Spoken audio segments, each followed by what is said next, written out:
So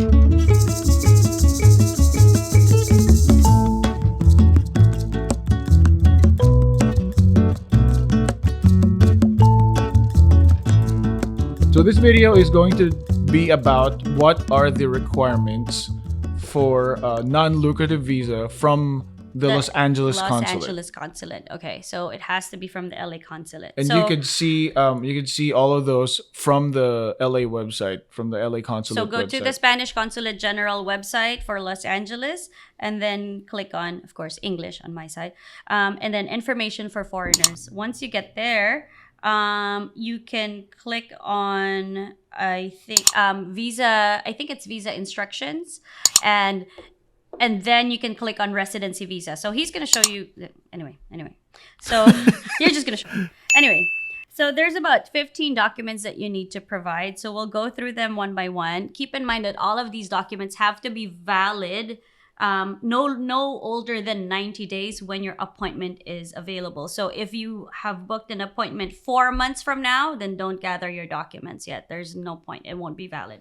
I would say for us, it took about a month and a half to get everything done, but we could have done that all like in 1 month Sooner. or even 2 weeks. I think 2 weeks we could have done it like that fast if we really wanted to.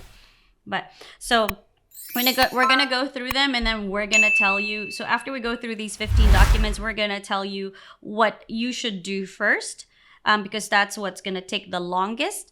And then from there, kind of like, so it's not gonna be in this order in the 15 from 1 to 15.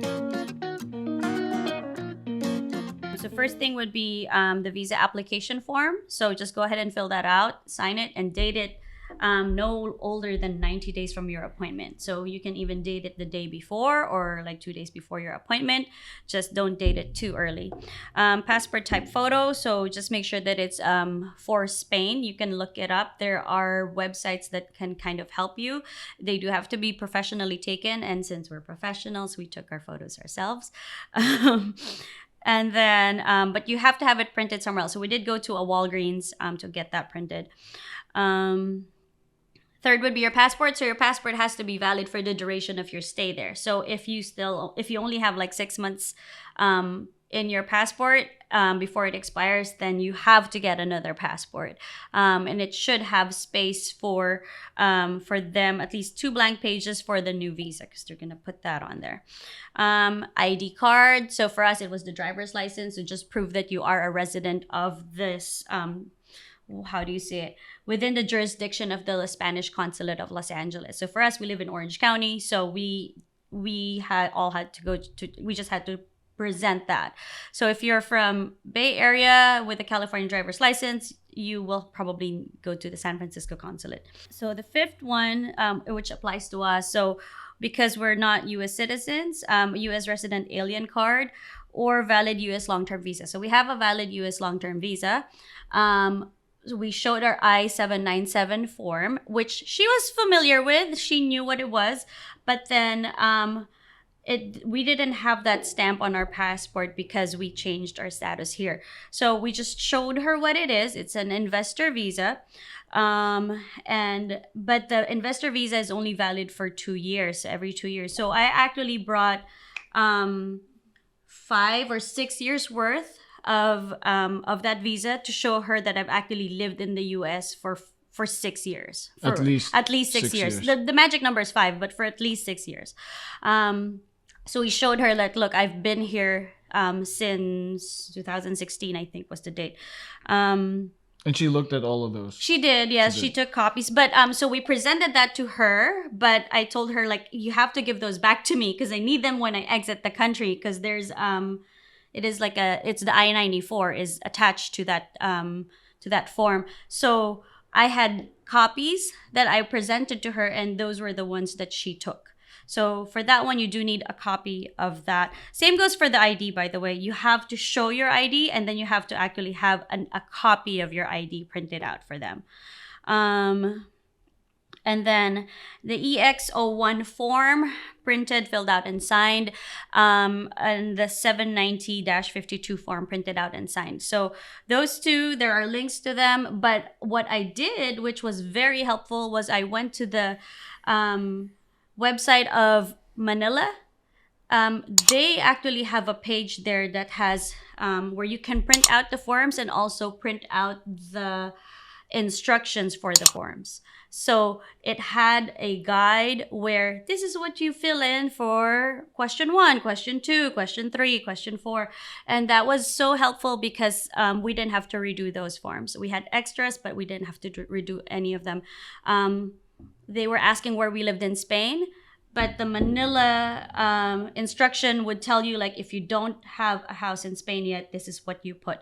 So go to the Manila Consulate website. We'll put the link in the description. So wait, are you saying that it's the same? It's the same forms, yeah. And I think they're gonna be asking for the exact same thing. It's just their process will be a little different. I remember you saying that the form in Manila looks nicer. Nicer, yeah. Yeah, but it did say like España, like Consulado General de Manila. So gotcha. I did have to like take that out, but I think it's exactly the same. I just used the LA ones for the visa application, even though the Manila application looked nicer. But yeah, so the EX1 form and the 790 form are both online. You just have to fill that out and follow the instructions. And then for the 790 form, that's like for your tax, your community tax, you pay that over there at the consulate. So fairly easy again. Medical certificate. So what's nice about the LA Consulate website is they actually have a sample letter in English and in Spanish in one page of like so-and-so doesn't have any communicable diseases, including this. So the exact verbiage that they need is on there. So we just printed that out. We went to our doctor for our annual physical, had him stamp it. So any stamp. So they just had like a stamp of like his name and address of the clinic. That's all we needed. There was no letterhead. It's just stamped it, signed it, and then made a copy of that. So we had the original one and a copy of that because they need 2 of those. So that one also needs copies. Spain likes stamps. Yeah, they do like their stamps. So any type of stamp, they just want the stamp. Okay, number 9 was actually the one that took us the longest to get back. It was a whole process. So this would be what we would advise you to get first. But again, it has to be valid 90 days from your appointment. So I would say maybe 2 months before your appointment, this is when you do your background check. If you've lived just in one state like us for the past 5 years, we've only lived in California, then the state background check will probably be the easiest and fastest. First thing you do would be go to the Department of Justice website to see where you can get your background check, and you're going to get fingerprinted. So we went to a UPS store that was, I guess like certified. I don't know how to say it, and that's where we obtained our fingerprints, and they were the ones who processed it for the Department of Justice. And then we got a letter back that said, like there's no criminal record for you. But then we have to scan that letter and then email the Department of Justice again to say, hey, I need this for visa or immigration purposes. And they're actually going to send another letter saying the same thing, but this time more official. It would have like a seal. So, then... How long did it take for us to get the letter? Well, the background check probably took took a week. It took a week for us to get the first letter, scanned it, and then they mailed us another one, which took another like 3 days. So say like 10 days, right? And then from there, we got a self-stamped envelope or self-addressed envelope back to us from USPS. We drove all the way to the Secretary of State in downtown LA, and they weren't doing in person. If they were doing in person, they could have given me that apostille right then and there. But so I dropped off everything. with the envelope. And I think there's a form that you have to fill. So you have to go to the Secretary of State website for the apostille request. So that I think it's about $20 each. But also, so while we were waiting for that certificate of police records, we also needed our marriage certificate apostilled. So we also went and did that. So so we dropped off everything at the Secretary of State, and then they mailed it back in 2 days. So that was nice. Like, we got that back in 2 days. So it had everything that we need. Do not take out the staples. Don't The take out the apostille. staples. Yeah. And then after we get that back, scan it. Don't take out the staples when you scan it. So scan both, and then you go ahead and email your translator, your preferred translator. Absence of police records. So because we've lived in California for 13 years, then we just needed to provide a background check from California. So, but I did also provide that, hey, I've been living here for more than 6 years. So remember that I-797 form, sorry. So yeah, the criminal background check has to be for 5 years. So you just have to prove that you've been living in the US for 5 years. I mean, in the same state for 5 years. So for us, we just like showed that we've been here for 5 years with our E2 visa. So I just showed her that just in case, so definitely was prepared for that. And then we did have that apostilled and translated as well. Proof of funds. So the proof of funds, we just went to our banks and just asked for a letter. One of our bankers, she was able to type it all in Spanish, which was great. So we didn't have to pay for a translation for that. For the other ones, for the other bank, which was Chase, they can only do it in English. So we did have that translated. But we didn't need to have all of the bank statements translated, just the part where it says these are our bank balances. Like, this is how much what's the word for it? The average bank, like the average deposits that are there. And how long was the money supposed to be in the bank? I would say just don't make it fishy. Like, if you have an account that at one point only had $1,000, and then suddenly you're dumping 30 or 40 grand in there, that's a little fishy. So they do have to be, you do have to show maybe 3 months of bank statements, which in our case, we showed 3 months of bank statements. We went personally to the bank, and then I just asked them to print us the bank statements, and I asked them to stamp it. So stamp those 3-month bank statements, and also stamp the bank letter that shows this is how much they have been a member with us for 10 years, and this is how much money is in their bank account right now as of this date. Right. We're lucky we're from Southern California, because most of the people who work at the banks can also speak in Spanish.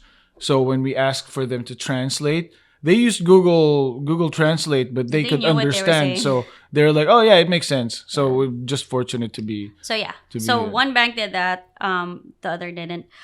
But yeah, so they do need to be stamped. They love their stamps. And then copy of the most recent tax return. So because they want to make sure that you are not leaving any loans like mortgages in your tax return. So they just want to see that. So you have to give them a copy of that. Medical insurance, it has to be valid. You have to have an insurance for 1 year, not a travel insurance. It has to be from one of the I guess like insurance companies over in Spain. So we chose a Deslas, which was very cheap, like 588 euros for 1 year for each of us. No copay, no waiting, covers COVID. So visa fee for us, it was about $86 because we are not US citizens. So that was another plus. We saved money on that. It will be in a money order. Made out to the Consulate General of Spain, Los Angeles. So that's what we did. A disclaimer that says that I'm not expecting my money back if if this is not approved, if my application is denied. So that and then the marriage certificate. But one thing that's not in here that we provided was a letter of intent. So letter of intent was like our love letter to Spain of why we want to move there, how we're so excited. And, so we wrote that letter, and then we just paid someone to translate it. It didn't have to be a sworn translator for this one. So we just had somebody translate it for us.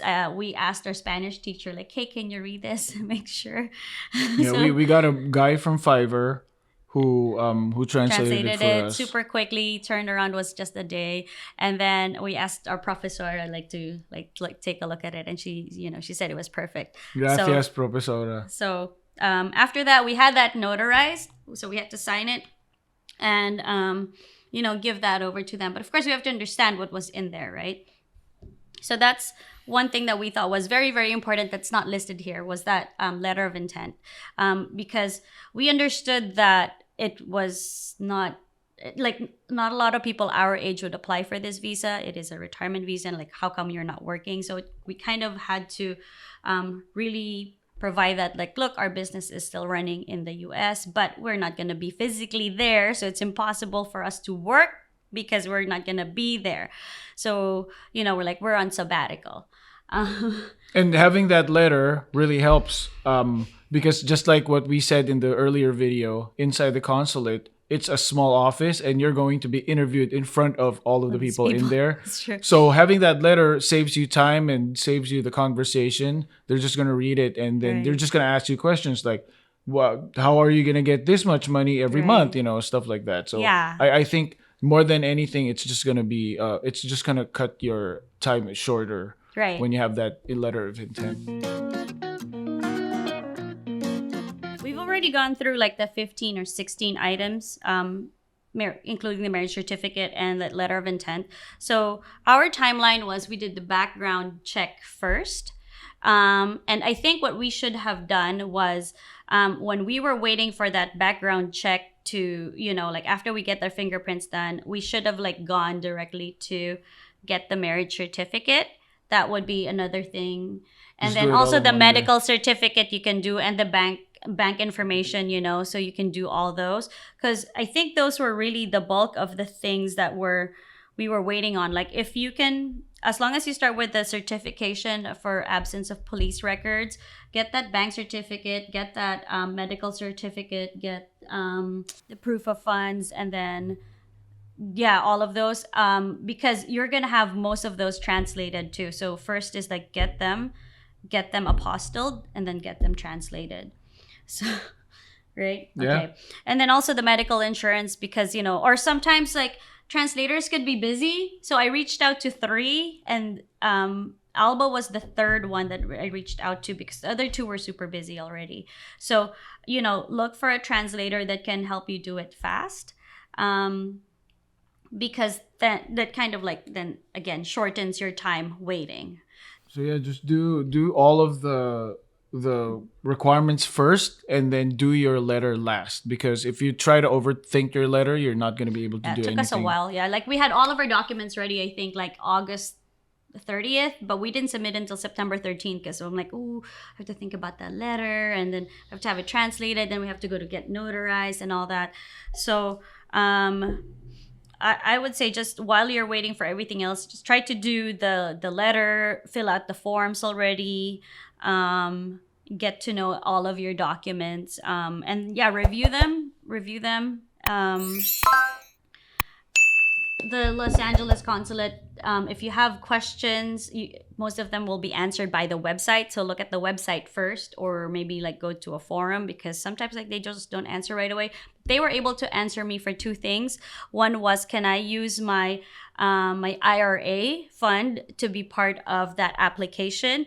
And she said no, it has to be liquid funds. So that was one question that they answered, and that was because you couldn't find it in here in their website. Another one they answered was, after we've already picked up our visas, I noticed that our marriage certificate, the original that they gave back to us, didn't have a stamp on the back that said it was received by the consulate. But our background checks were stamped, and it said received by the consulate. So I was worried that something might happen and we'll already be in Spain. So I emailed them and I said, I just noticed that our marriage certificate wasn't stamped, and they said, no, you don't need to have that stamped. So that was good.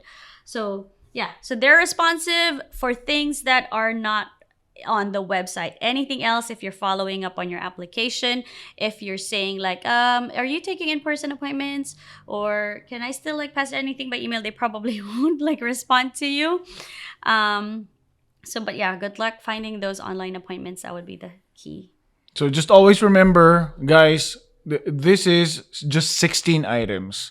Just make sure you have everything. You have copies of everything, and whatever the documents that need stamps, stamp them. That's all you need to do, and you'll be fine. But if you have any questions, like, think about what your questions are. If you, in your head, it sounds like it's a no, then you don't ask them. Like that's what the groups are for. These people in the consulate, they're very busy. So just try to, like, all immigration agencies are busy. They're They're the backed same. up, yeah. So if they answer you, thank you. But if they can't, go to a different website, go to the groups and ask questions there, because people are willing to help. They're very helpful. Yeah, everybody's been helpful. Viewer question. So to answer Napoleon's question about translation, are we talking about translation Yeah, here? so for translation, and we can give you our translator's information. Just make sure that she's still in there. I don't know how often they update those translator information. If she's still in there, I mean, she's very responsive. We love Alba. For translation, the things that you need to have translated would be if the medical certificate, if your doctor would not sign the example from Los Angeles, it has to be in the same page. If you're given a different medical certificate, you need to have that translated from is it a certified? From an approved translator, so that the background check. The apostille didn't need to be translated, the apostille page itself, because it already was provided in 3 languages. So it had English, French, and Spanish on there.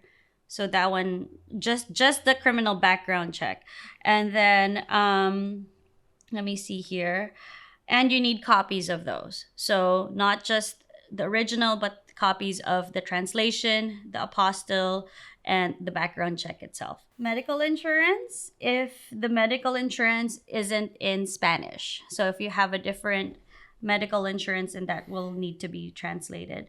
And then the marriage certificate also, and if you have birth certificate also needs to be, if you have minors, if you have kids, their birth certificate need also to be apostilled and translated. So for us, marriage certificate also was apostilled and translated. So I hope that answers it. Wasn't our bank information translated? Oh, yeah, that too. Yeah, bank information. So a lot of things that need to be translated if they are not in Spanish. So make sure to have copies of every single thing. Of everything that's translated. And then everything that's apostilled, you need to have copies of those. Okay. Right. So to sum up, what we needed to have apostilled again was the background check, the marriage certificate. Apostilled? Did we say apostilled? Sorry. Yes. For apostilled, just the background check and the marriage certificate. Those were the only things that we needed to have apostilled. For translation, if you don't have the medical certificate translated, you need to have that by a sworn translator. So medical certificate, background check, marriage certificate, and then bank information, like your bank balances. So those are the ones, like the proof of funds. Those are the ones that you need. And your medical insurance, if it's not in Spanish. Be fine. Ask questions. Yeah. Online. Don't ask the consulate. They're busy. Don't ask the consulate. They will not respond unless it's something that is not answered here. Yes. So I'll put the link to the Facebook groups in the description section below, and all the links to the documents. All of our resources, the people that we used. If you're interested, we do have those. So just keep in mind that this was our appointment for 2021. At that time, our translator is a sworn translator. So check. They might not be there. She's on the list, and there is a list online where, everything is just in this one page. All of the things you need. Okay, that's it. Thank you. I hope Peace. that helps. That's it. Okay, Good job. Good job. There. That's it. Good job. That's it. Good job. left. Okay. I'll go. Okay. That's it. Okay, Good job. Good job.